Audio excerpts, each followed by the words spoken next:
Sebelumnya, saya ucapkan Assalamualaikum warahmatullahi wabarakatuh. Kebijakan pintu terbuka. Kebijakan pintu terbuka yaitu pengertian politik pintu terbuka.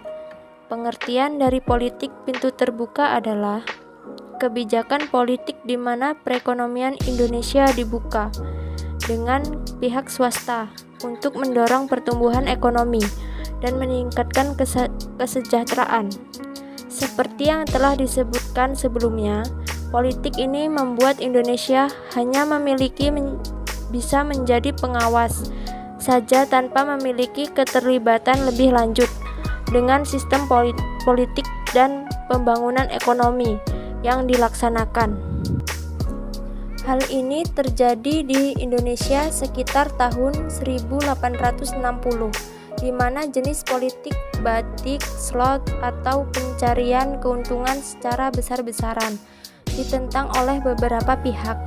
Pihak yang paling vokal dalam menolak adalah golongan liberasi dan humanitaris. Karena kejadian tersebut, golongan liberal kapital yang saat itu banyak mengisi di parlemen memperoleh kemenangan yang besar. Latar belakang politik pintu terbuka. Latar belakang politik pintu terbuka awal dari terbentuknya sistem politik. Ini adalah Traktat Sumatera yang dilakukan pada tahun 1871.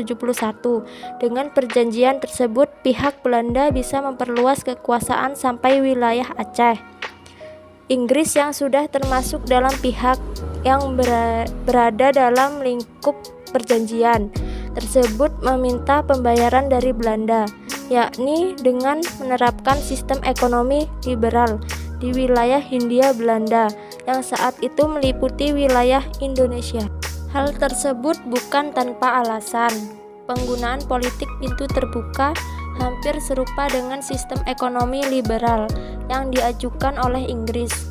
Pemerintah Inggris ingin agar pengusaha asing bisa menanamkan modal dengan mudah di Hindia Belanda.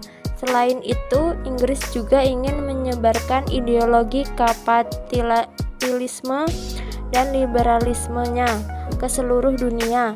Daerah Jawa yang menjadi pusat perekonomian Nusantara pada saat itu akan lebih mudah untuk ditanami modal oleh pihak swasta Inggris. Hal ini tentu saja menguntungkan, mengingat bahwa Indonesia merupakan sumber rempah-rempah dunia. Kolonialisme Inggris yang didorong oleh Gold, Glory, dan Gospel tentu saja menginginkan rempah Nusantara. Saking hebatnya produksi rempah-rempah Indonesia, Belanda harus menggunakan pelayaran Hongi untuk mengontrol produksinya agar dapat tetap dimonopoli. Saya akhiri. Wassalamualaikum warahmatullahi wabarakatuh.